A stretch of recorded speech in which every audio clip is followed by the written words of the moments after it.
let's go back in time and talk about the Chav. So, for Zoomers,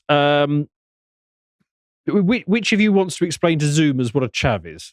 A Chav is the product of Blair's expansion of the welfare state to support an increasing number of single mothers who then raise children, young men primarily, who, not primarily young men, but the young men who... Oh, there's definitely Chavettes. There are, but the young men became street latchkey style kids, who then became a bit more violent than the average Englishman, and were considered to be essentially an underclass. So I have heard that it stands for council housed and violent. Oh, yeah. And in the 90s and 2000s, this is the thing that we all talked about. Yeah. These days, it's so insignificant compared to mass immigration that this just doesn't get a mention anymore. Sorry to interrupt the video, but I just want to let you know that we have a brand new selection of merch on our merch store. These won't be in the store forever, so if you do want them, go and get them now. Thanks very much. But in the good old days, the underclass with a chav, and they might punch you, but they generally wouldn't stab you or throw acid in your face. It's not that there wasn't any stabbings. But you don't remember David Cameron's Hug a Hoodie campaign, and everyone's like, I don't want to get stabbed, though. Yes.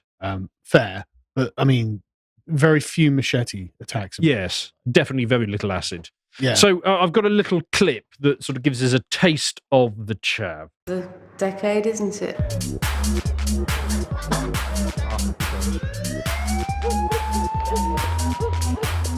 The word chav had been circulating in Kent for several years. Then, plucked from obscurity, it stormed the web. The Chav Scum website, launched in December 2003, turned chav baiting into a national pastime. And it's weird because before the word chav kind of came about, you probably would look at these kids on the street and not really think so much about them, but once you've now got this derogatory label, suddenly there seems to be so many of them.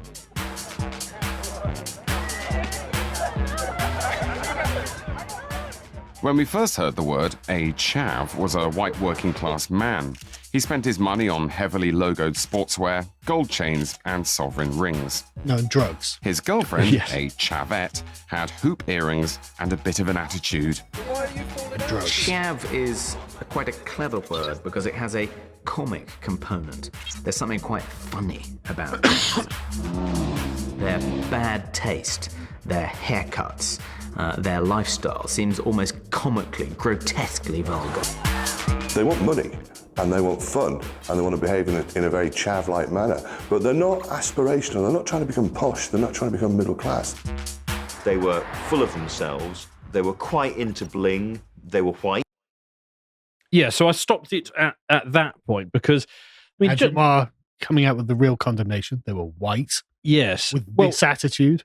Can you imagine a BBC documentary today talking about the new underclass of the mass immigration and just going through it? They're ungrateful, they're black.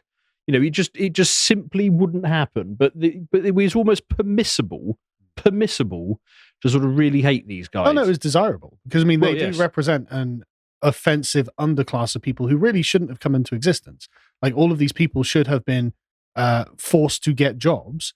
And their parents would have been unable to have been separated in the way they are because the state is now paying for them all. And so this is all totally incentivized. The government used to impose on them a morality and police that morality. For the community itself. And the community itself. I think that's the interesting point about social aspiration, which is that we have meritocracy has lots of benefits, great. And it means that you get the best people are doing the jobs. That's understandable, but it does have some downsides, and I think this is relevant to the development of the chav. That you would have. First of all, we had a period of massive social movement. You bring in meritocracy. Let's say they started at the grammar schools or whatever around about the 30s, 20s. You bring in meritocracy, and what this permits is a movement of intelligence and of pro-social personality, things that predict social class, out of the working class. Wholesale and into the middle class. And once you have done that, then there will be a very, very long period of social stagnation where there's just no social movement. And if you carry on doing it, if you have that kind of system, there will just be, or you create a social class among whom there are no intelligent pro-social people, because they just get sucked out all the time. So this would have already happened pretty much by the time I went into the city, but a big thing was the recent influx of the Barrow Boys. So it would have been the East End trader who had worked at a market stall, was very quick on the mental maths and done all that sort of stuff. And the city recognised that these guys had something about them. So they said, okay, let's take them out of that and then make them Forex traders or something like that. So those guys would have been pulled out. And basically, I think what you're alluding to is a process right across the spectrum where the quality people would have been pulled out. Meritocracy, wonderful for them individually. They're now driving Range Rover Sports and all the rest of it. But I think what you're describing is essentially a hollowing out of what was left behind, and it's like taking the carbon out of the steel. Yes, I mean, I think the comparison I was when we were talking about this earlier is in a meritocracy. Imagine a postal sorting office in 1920. So on average, intelligence is, even in the heritability of intelligence across time, seems to be, of social class across time, seems to be about 0.75. That's because of just that intelligence is highly genetic. It's because people sexually select for similarity and so on. So you have this heritability, but that means that by definition, occasionally some intelligent people are born into the working class. Of course they are. And if you, of course they are. Well, but I don't know how else I can put it in a more way. I'm not disagreeing. But of course they are. I was originally working class. Well, my mother was council. I'm not having a go at them. I'm just it's fine. These are the facts. No, a lot of them are thick. The correlation between IQ and socioeconomic status is about 0.5, 0.6.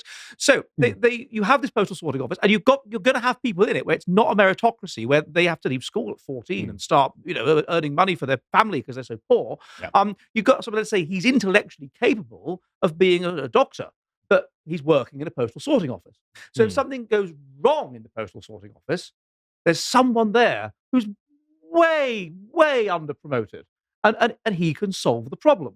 Now, in a meritocracy, that person is not there, and therefore things can go wrong, and there's no one to solve the problem. So similarly, in these kinds of communities, in days of old, you're going to have the people that are going to, as it were, rise to the top of their class, be the effective policeman of the community, that stay working class or lower middle class or whatever, and be understood to be that, but they're going to be highly intelligent, they're going to be pro-social, and they're going to enforce certain standards on those around them. The sort of Alfred Roberts types, Margaret Thatcher's father, you were a greengrocer, and you get onto the council and you become mayor, those kinds of people. The factory foreman, the sergeant major, etc. Precisely. Whereas with meritocracy, we bring about a situation where that person is capable of being a doctor and he becomes one. But also in this sort of pre-Blair era, you also have something to hold over those people. As in, you won't get the job you need to get some money to go get the drugs you want, or whatever it is. When it comes to the expansion of the welfare state, well, now that person actually doesn't have something physically to hold over them either. Because the government's going to give me a house. The government is going to make sure that I have money in my bank. The government is going to provide what I would have got from my community connections. Well, that sort of hollows it out from the other end, because if you're saying, okay, that you got the working class and it's a mixture of the indolent and the high IQ. Ed's talked about the high IQ. Well, no, it's not just indolent. Can be truly, they can fall on their worst vices, which is total, lethargy. These are fast life history strategists. These are people that have evolved to live fast, die young. And if they live in a society which brings about an incentive structure through education, through financial systems, whatever, to force them into a sort of, as it were, slow life strategy mold where they invest in their children, where they have to work, then of course they'll do so. If they don't have to do so, then that kind of person, which they don't, when a welfare state is so substantial that you get an extra, I don't know how much it is per child. Oh, it was £500 a month. And there was a fascinating book called The Welfare Trade by Adam Perkins. Do you know that one? I haven't read. And he showed that they game the system. So if they're clever enough to understand how to game the system to get as much money as possible, which are these Mick Philpott types, where they can then spend the money on whatever they like. Not stupid at all. I mean, I've been to council estates. I've lived around these places, and there are definitely young women, or there were in the early 2000s, who were fully aware that the government was going to give them £500 per child, and so deliberately got pregnant to get a house. And they get pregnant young. Yep. And so they don't just have more children, they have more generations. But also, if they're bad parents, then the state will just take care of the children for them. Yes. So there's absolutely no burden of incentive on them to be better people than they were. Whereas there was a burden of incentive 100 years ago because you end up in the workhouse. Yeah. And nobody wanted to be in the workhouse. Yeah. It was not pleasant. And it was deliberately not pleasant. Yeah. Because they didn't want people to be in the workhouse. They wanted people to do everything they could to stand on their own 2 feet and to survive. But you give them these substantial payments. And we've got to a situation now, according to the welfare trait, where if you divide society up into those where both parents are working, IQ about 100, those where one parent's on welfare, IQ 90, those where both parents are on welfare, 85, and those where both parents are on welfare and you get social worker interventions and police interventions, IQ 80, I don't know. That's the only group that's breeding above replacement fertility. Yeah. Among wait. Sorry. The only group in Britain that has got a replacement rate fertility rate are those with an average IQ of 80. Among the whites, yes. If you subgroup it along those lines. Right. So it's idiocracy. Yeah. Right. That's not good. And we're deliberately financing it. And the heritability of intelligence is about 0.8, so it's very, very high. There's other things, though. I mean, among the more intelligent, if you just look at the top quartile of intelligence, then the big predictor of fertility is that you are religious and that you are conservative. And those things are about 60% genetic.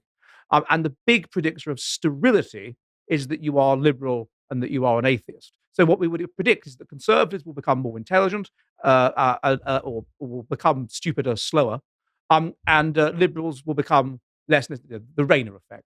They will become less and less intelligent and just stop reading. I mean, just die out, basically. So you might get a flip among the elite. The elite will perhaps flip back at some point in a context of decline towards conservatism, but breaking apart. I have many questions on that, but I think I'll save them for the brokenomics that we're going to do afterwards. But that is a fascinating chain.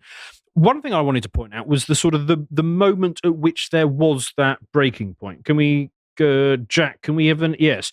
So the moment of that breaking point, this is also something that was popular in the early sort of 2000s. This is Keeping Up Appearances, and it is a working class family where they're basically bifurcating. One of the daughters of this family, Hyacinth Bucket, pronounced Bouquet, is aspirational and wishes to go upwards.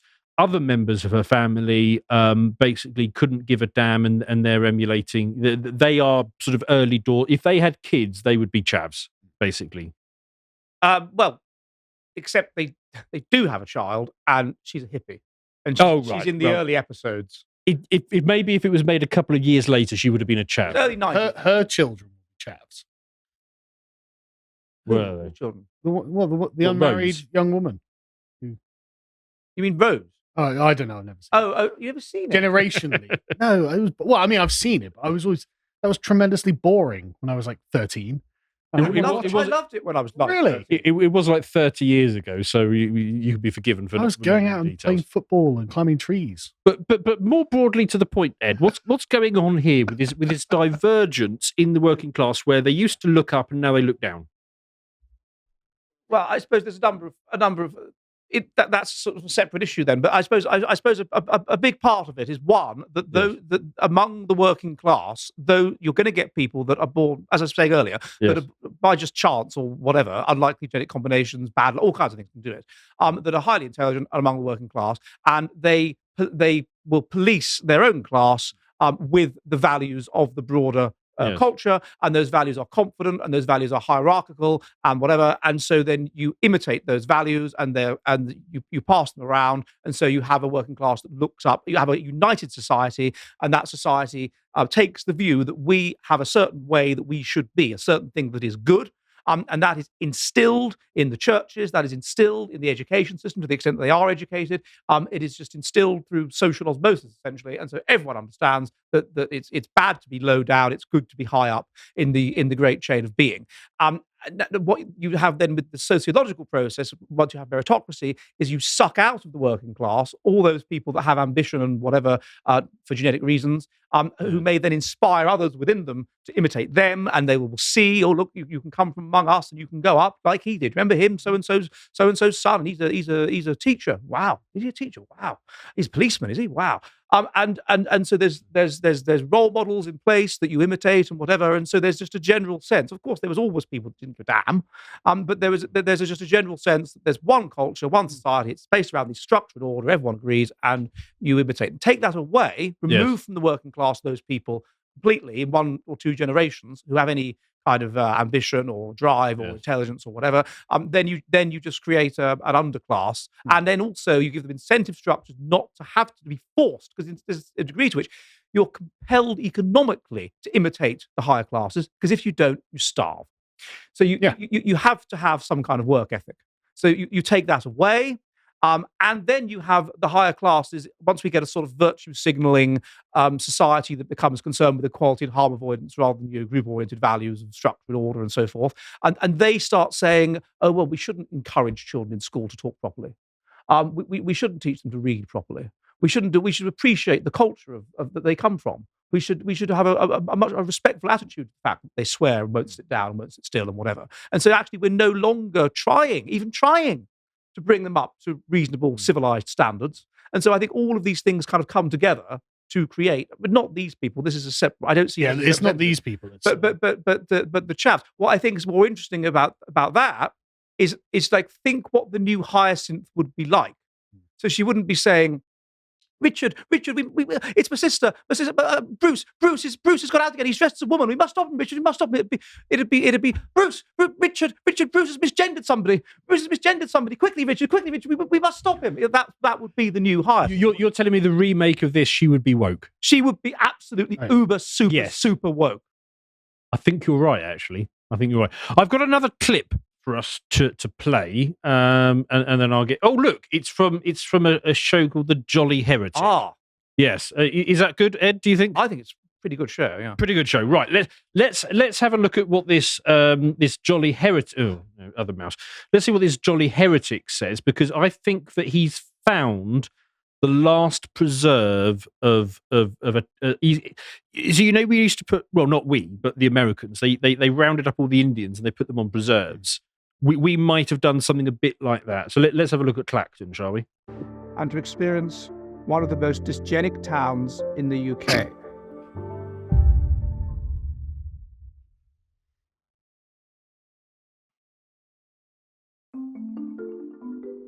Under the half-Darwinian conditions that were prevalent until the Industrial Revolution, where child mortality was 50% as against 1% today, there was strong selection for intelligence, mental health, and physical health. They became bundled together into a general fitness factor. On average, intelligent people have genetically better mental and physical health, and intelligence is the big predictor of socioeconomic status. With the end of the British seaside holiday, so many of the businesses, so many of the intelligent people left places like Clacton, turning it not only into one of Britain's poorest towns, but one of its most unhealthy as well. If you look at who's queuing in the chemist, I mean, it's people who are obviously very obese. Of course, they're ill. I'm not doing this. This isn't like there's some poverty porn. This is genuinely poignant. The people here aren't just elderly. They're ill and elderly. And that's the fundamental difference. You can be elderly and be quite healthy, and then just suddenly die. If you're selecting against intelligence, and you're selecting against impulse control, and you're selecting against mental health, and you're selecting against physical health, which is what we're doing, then this is what you're going to get. If you could just reanimate Francis Galton and bring him here and plonk him here, what he would say. I mean, he would just say, I told you, I did tell you, I was very, very clear in some detail. I wrote a number of books on this, and you did not listen to me, did you? If a farmer does anything other than only breed the best of its animals, then the strain degenerates, and it does so extremely quickly, both physically and mentally. And you didn't listen to me, you just said I was evil, eugenicist, evil. Even you people at Oxford University in 2023, evil. Well, this is what you get. It's like how when the Romans left England, pigs got smaller. because they were no longer being bred for correctly. We are seeing something similar here, except the size of the livestock is obviously increasing somewhat. It is like stepping back in time. Look at this, butcher's shop. Butcher's shop, only butchers, not supermarket, run by British people. There's things here that I haven't seen since I was a child in the 1980s. I haven't been to a Wimpy since 1988. Oh my God. Because there are no Wimpys, and there's a Wimpy here. It's extraordinary. This is like, it's like stepping into another world. It is. This is where the burghers of Clacton congregate once a week to talk about what they're going to do about Clacton. This is the Lady Mayoress of Clacton crossing the road. Somebody hasn't read the whole No. Little interactions like that you can only get in a mono-ethnic society, right? That's England. That's what we're losing. That's what we will lose and are losing. He's filming me.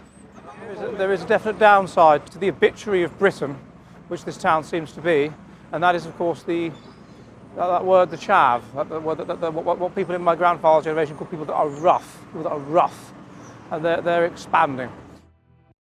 When was this filmed? October. Well, this year? Or last year, sorry. Yes.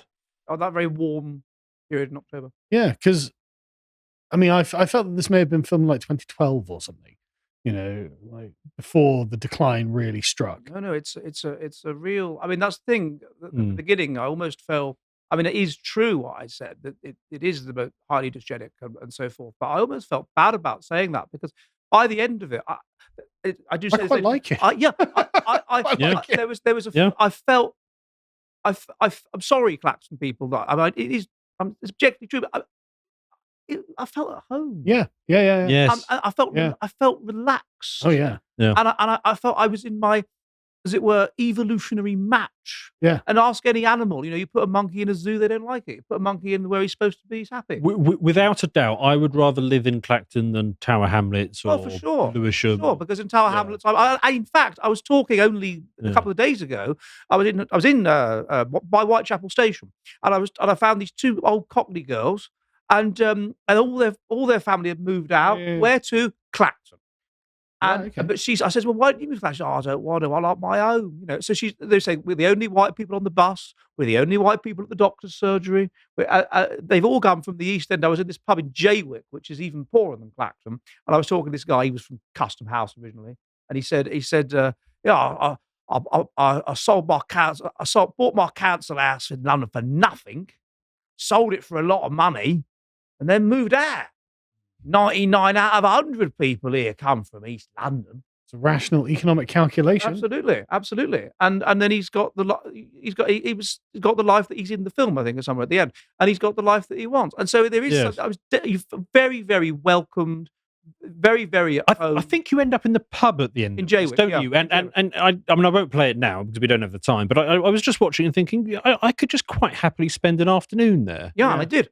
And it was really pleasant, actually. They were so friendly and perfectly happy to be filmed. I was at Oxford University the previous day, and people were like, why are you filming? Why? The students. And then a number of them would let me film them and interview them. And then they'd come up to me afterwards, oh, I've changed my mind. Actually, please, if you don't mind, can you not use it? Because they were so concerned about being on camera saying things about how bad free speech is or whatever. Yeah. I stood outside the library, outside the Bodleian Library, and I asked questions about free speech and intelligence and whatever. And then I got out and measured their skulls, calipers, just to say that this used to be acceptable at Oxford. And then I eventually got to a point where I would say, well, at Oxford, you used to be able to talk about race differences in IQ and things like that. What do you think of that? And then they would say, and there was one woman, one overweight, narcissistic, mental BPD woman, who was when I got onto the race issue, was triggered. What's this? This is something dysgenic. I don't like this. What's this? What's this? And made us delete the footage of her. And then her friend comes along. What are you doing? And attack. They just lay into you. They get nasty so quickly. And she's like, you're a dysgenicist. Are you eugenicist? I'm not. Well, you're holding a eugenic instrument. Or calipers. Well, that's inherently a eugenic instrument. And then off it went, and it spirals out of control. It just takes one person, one woke person. Otherwise, it's perfectly friendly, perfectly reasonable, intelligent people. One woke person, and in they go. And then this fat, ugly librarian comes out and says, "There's been a complaint that you're measuring students' skulls." That is funny. And then two security guards come out and stand there, to reassure allowed to students measure any more against the skulls. bad man. Yeah. And then I just stood there carrying on. And then eventually I was talking to the security guards, and they're just doing their job. I mean, they're just And one of them admitted to me, so this is crazy. And they stood there for a while, and they got the sign that says students only and moved it closer to the gate. Somehow that was going to reassure people. And then we just carried on. And then other students became aware of what was going on. Based students. Oh, there are secretly based students at Oxford University that have like underground societies where they discuss evolutionary psychology and things. And they were very interested in this, and they were talking to me. Oh, all kicked off. It was amazing.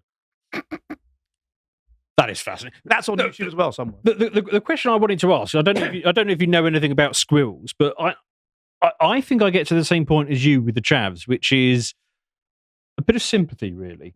So my question about squirrels is we used to have grey squirrels. No, we used to have red squirrels, didn't we? Yes. And they were outcompeted by the grey squirrels coming in. They just displaced them. And now the grey squirrels are being outcompeted by the black squirrels. Oh, I didn't know that. Right. But are the chavs just being outcompeted by the mass immigration? Yeah, because 100%. absolutely, Yes. yeah, because if you come over, who would you? I mean, if we go back in time 10 years, who would you rather employ? Your indolent, lazy chav girl behind the bar, or your pretty, intelligent, educated Polish girl that probably has a degree from Poland, but she's your barmaid, and she will be intelligent at being better at everything. So she will just be a better worker, and she'll be more pleasant to look at, and she'll pull in the punters. And so you, of course, employ the Polish girl. And so they're outcompeted because people that are more intelligent than them and are more higher in pro-social personality, we call it GFP, general factor of personality, than them, i.e. the predictor of socioeconomic success, are coming in and competing with them. And they have lower standards, they have a lower sense of what they're worth, they send money home, all this kind of thing. Yes, well, and also they don't have the whites' major disadvantage, which is outgroup preference. So once they ascend to the position of manager, right now everybody in the store is going to be from that particular region of India or whatever it is. Yes, they don't have that. That's also a problem that we tend to. There's some evidence that we tend to judge, in some ways less harshly. Members of outgroups. We're actually less able to discern things like ugliness among members of outgroups because we're not used to the signs. We're not used to the subtle markers. Right. So you will often rate a foreigner, all else controlled for, as being better looking than a native because we're not able. We don't assess the signs. Do foreigners have that same defect on the other side? Was it just no? They do. They do. Right. They do. But what is true is that we British. I did a study on this a long time. We Europeans are particularly low in positive and negative ethnocentrism. Yes. And this is so that's good in a way as an evolutionary strategy because you can adopt what one might call a genius strategy. I think that's our strategy. That's why we're behind the Industrial Revolution. That's why we're ultimately behind all this. English, because you if you are low in ethnocentrism, then you can expand and you can trade, and then your gene pool gets larger, and then you get more genetic diversity, and then you are possibly by unlikely genetic chance you're going to have outlier high intelligence plus the psychopathic, subpsychopathic, or autistic or whatever personality, and they come together, and you have geniuses, and then the geniuses come up with brilliant ideas, and that allows you to expand more. And as long as your ethnocentrism doesn't drop below a certain level, and ethnocentrism is highly instinctive, it's built into us, and so if we're in our evolutionary match, and our evolutionary match is death, mortality, salience, whatever.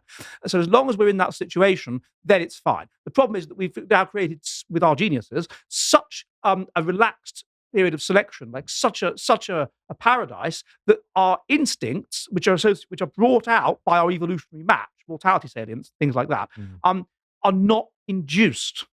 And so if you expose people to mortality salience, they desire to have children. They see children as less expensive. They desire to have more children. They desire to name children after themselves to create a kind of symbolic immortality. If you prime them with materialism or just make them rich, they don't want to have children. So you're essentially saying that we have a psychological profile which has been very useful up till now, but it has started to metastasize and turn cancerous.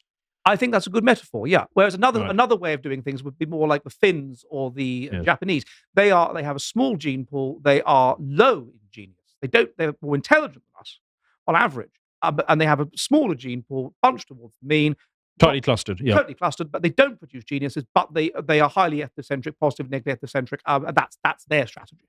It's a different strategy, possibly because it's so harsh, the conditions, that you have to be group-oriented, and the downside of the geniuses, of course, is criminals, is psychopaths, and you just can't afford that. Yeah. So we need to if we were to have a adverse event, whatever that might be, a Carrington event, a volcano going off, whatever it was, but basically to get our group back on track, it kind of needs a bit of hardship from somewhere. I think I read a book many years ago called Churchill's Headmaster, The Sadist Nearly Saved the British Empire, and I looked at Herbert Snake Kinnersley, the headmaster of St George's Ascot, and one of the things that the public school system did, it was deliberately modelled on Sparta.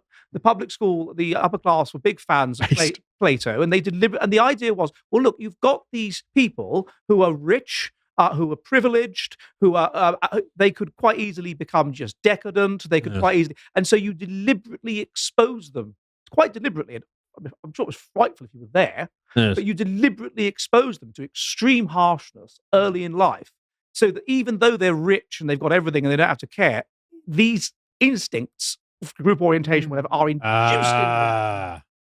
Ed, where can viewers who like the cut of your jib hear more? On the Jolly Heretic, which is on YouTube, and also my Substack, jollyheretic.com, where I put stuff that I wouldn't dare put on YouTube. Check him out there. Right. Shall we? No. Before, I can't help but notice on the previous comments like that Clacton looks like a paradise these days. I'm telling you, it really did. I'm tempted to take my kids on holiday there. Yeah. I met people that have done just that. Yeah, I'm not even joking. I've been to Clacton really today. nice. I liked it. I liked it. I was expecting. Of course, there were people there that were very unhealthy and all that. Sure. I really liked it. Hi, folks. Thanks for watching. If you'd like to support us, you can do so for £5 a month at lotuseast.com, because, of course, we are demonetized on YouTube for reasons unknown. But if you do go and support us, then you can watch Josh's Contemplation series. And in this particular episode, Josh is examining America and wondering why it's such a magical place. And if you'd like further updates from us, you can go to Twitter and follow us at lotuseaters_com.